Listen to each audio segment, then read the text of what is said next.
So recently I went to a libertarian rally for Jo Jorgensen with Spike. She's running for Libertarian president. Yeah, she's running for Libertarian president. There's a huge push to hashtag let her speak. They're not allowing her to on the debate stage. Now, what is it that they say they require, like 13% or something like that? But then, so get this. So they require like 13%, but they're not even polling her.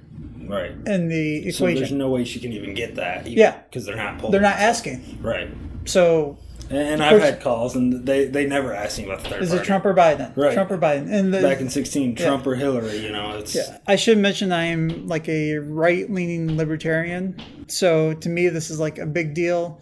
I went to the rally. I've been to a couple other political rallies. I went to a John James one a couple of years ago when he was running for Michigan Senator. That was like a concert. Kid Rock was there.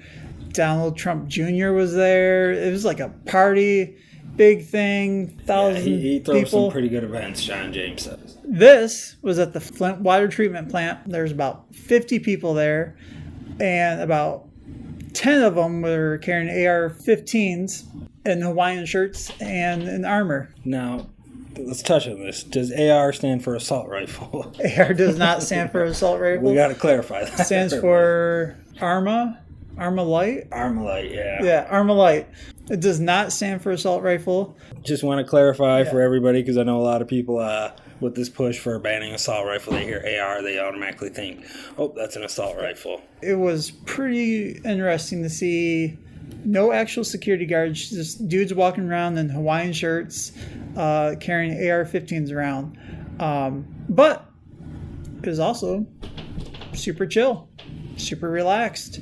Couple of the guys end up doing some Q&As with Spike, who's running for vice president, and they were about 15 feet away from him, and it was not a big deal at all. To me, as like an outsider, it was kind of weird. But you say there was about 50 people there, right? About 50 people, yeah. So she's already outpacing a Joe Biden rally, a regular Joe Biden rally. I mean, I seen one he had in Pittsburgh. That's his home state, or Pennsylvania, and there was I think 5 people there, something like that. Yeah. So, and it refused to answer any questions. Now, most people don't know about me. I fall under the Democrat. But we got to also keep in mind that I'm not just going to give my vote away. I need to see somebody doing something, and Joe Biden hiding in a basement isn't winning any votes. Simple as that. He's got to get out there and he's got to do more, and he's going to have to debate, and I think we need to get that debate going before people go out and vote. Just the other day, Joe Biden said, and I quote, COVID has taken, this year, just in the outbreak, has taken more than 100 years. Look, here's the lives. It's just, you think about it, more lives this year than any other year for the past 100 years.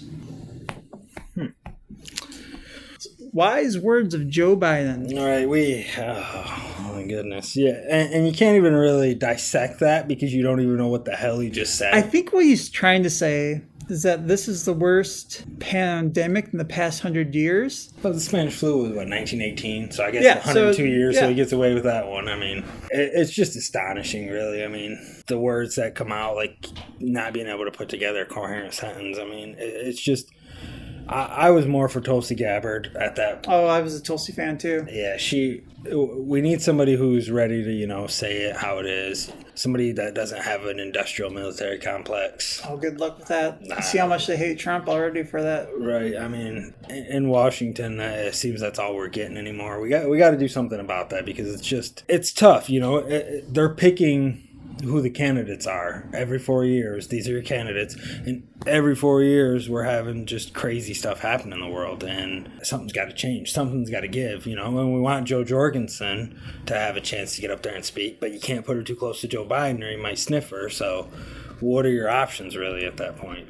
What good, realistically, will a third-party president do in the White House if there's no Congress or Senate to support them? That's true, and that's part of the systems of checks and balances. Let's say Jo Jorgensen did win. She gets the executive branch. Yeah. And now you're dealing with the legislative branch.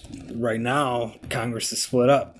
the Senate is Republican, the House is Democrat. And it's probably going to look that way for a while, you know. Republicans did gerrymander back in 2010. They got some good seats. They had a nice run there, but that's pretty much over with.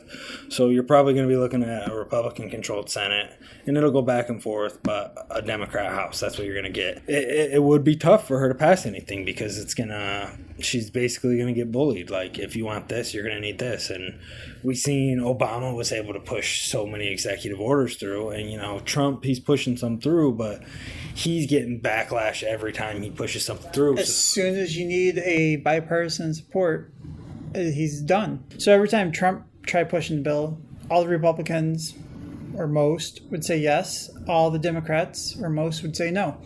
And I'm just like, if a third party comes in, even if they agree, they're going to say, we want something in return. And I think, especially like a libertarian who's trying to push for less government and less spending, there's no way without Senate or Congress support are you able to be able to do anything. Absolutely not. You know, the House has the Ways and Means Committee. They basically are that's your purse strings for the whole country. So, like right now, they're run by Democrats. Even if it's Republicans, it's not going to matter. If it's a libertarian in office, they're just not going to let her do anything. Yeah. They're not going to let her get away with anything. So shut down the government again. Essentially, yeah. And we already seen they're willing to shut down the government. They don't care. Yeah. It doesn't affect them. I mean, look, the unemployment ran out. And whether you agree with the unemployment or not, this extra money ran out, and not one of them cared. The Senate just went on break until after Labor Day. The House was right behind them, so they don't really care what's happening. They don't care if the government shut down. They don't care if we're screwed over. They do not care. If it comes down to it and there's a president that they don't agree with, then they're just gonna they're gonna stand firm and screw over the whole country. There's no built-in support for them. Nope. And that's kind of where our country fell apart with the checks and balances.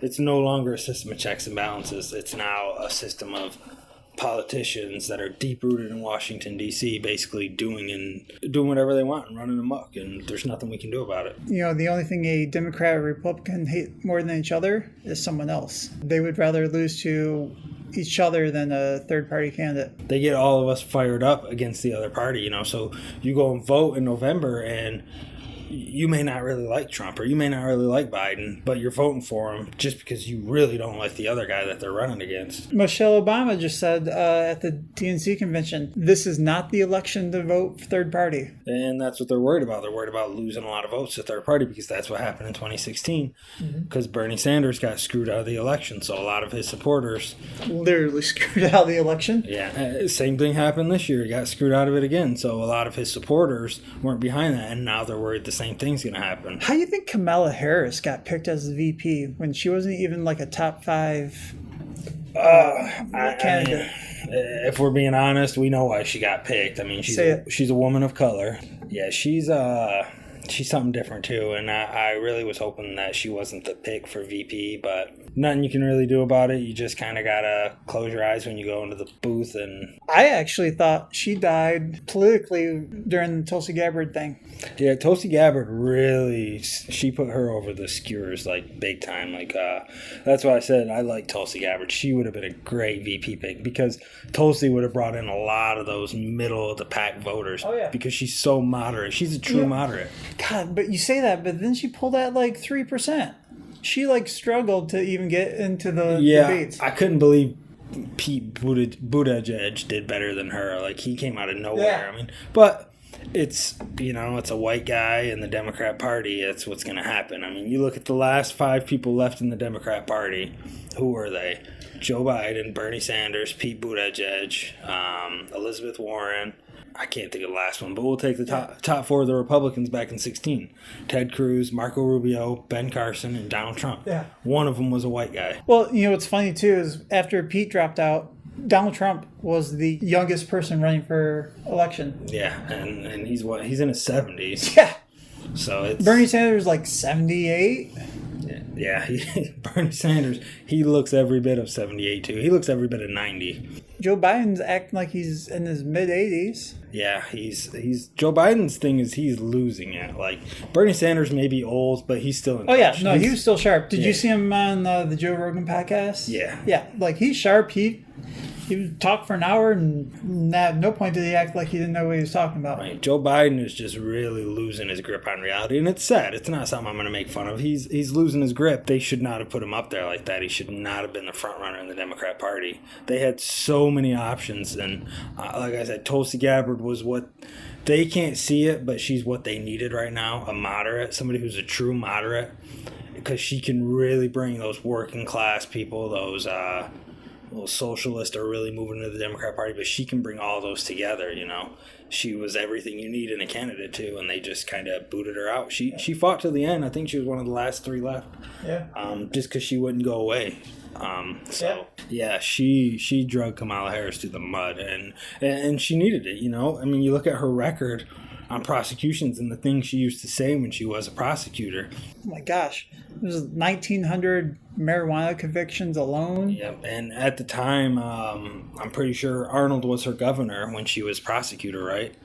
Oh, yeah, it had to be, yeah. Yeah, and he's a Republican, so California was more of a Republican-leaning state at the time, surprisingly, but they were. Mm-hmm. And well, it's you could probably say Arnold was a Republican. Yeah, but it seemed like she was pushing for that law and order type thing and really going against her party, but it's just blowing my mind. Was she, though? I mean, Joe Biden's the same thing. Joe Biden wrote the crime bill, bills. yeah. I mean, back in the 90s, he did. Yeah. I think we're almost falling into a trap of they say one thing and then they do another type of thing, you know? Right. Well, I mean, the same thing where Republicans say, "Oh, we're concerned about spending. By the way, we're going to spend more than what the last guy did." Exactly. And Republicans' issue are they don't plan ahead enough, and that's what really kills them in politics. To 2016, you know, after Trump won, the Democrats got right to work, got right on the ground. They went to these battleground states. They had Eric Holder here in Michigan passing these laws that will help them in future elections, and the Republicans weren't fighting against it at all, you know. And the RNC chair is Ronna McDaniels, Romney. She's from Michigan. She was the Michigan chair of the GOP. If any state she should have been concerned about, it's Michigan, and she just didn't care. It seemed like none of them cared, and that's the problem with the Republican Party. And if Trump had not run in 2016 and won, the Republican Party would have pretty much been dead at that point as far as presidential hopes. Yeah, they were. It was a tough one because usually it goes back and forth. Democrat for 8 years, Republican for 8 years, but if not for Trump, we were looking at a 16-year stretch of Democrat at least. Could you imagine if Jeb Bush had been the RNC? Jeb Bush is that guy. Oh my gosh, that guy. Trump was right calling him low energy, man. He is just. Yeah. I can't not picture him in a hoodie now. And then, like, there was that time that he had, like, that turtle in his pocket and he was handing out turtles to kids. It was like, dude, you walk around with, like, little toy turtles in your pocket just in case you see a kid? Right. He's a weird one, too. He never had a shot, Jeb Bush. I mean, he had the name, but that's about all he had going for him. Yeah, he had the name. I mean, he had a dad and a brother that was the president. Well, you know, he was, what was he, the governor of Florida, though? Yeah, he was the governor. So obviously, kind of had to work for him. I mean, but Ron DeSantis is the governor of Florida now, so, and I mean, but he's not a Bush. He's not a Bush, though. Right, yeah. But you get governor because of his name, you know? Right. In Florida, the Bushes were really popular, but I would have said George W. Bush was governor of Texas only because of his name, but then he became president. Yeah. Yeah, that's true. But also Al Gore was a weirdo. I mean, we seen his movies. I mean, what did he say? It came out back? Must have been back in 2006, 7, 2003, 4. Yeah, An Inconvenient Truth. They said we had 10 years left, and we're well past that. I don't know if you noticed, but every 10 years we only have 10 years left. Yeah, it's been that way since like the 70s, at least. We got till 2030 now, so let's enjoy it and keep fighting, because we only got 10 years left, guys. I mean, we're gonna get a new crisis. Right now it's cow farts and airplanes are what's destroying us. There's always going to be something. There's always going to be some great catastrophe. We need a politician to save us, and it's just horseshit. Clockwork every 10 years.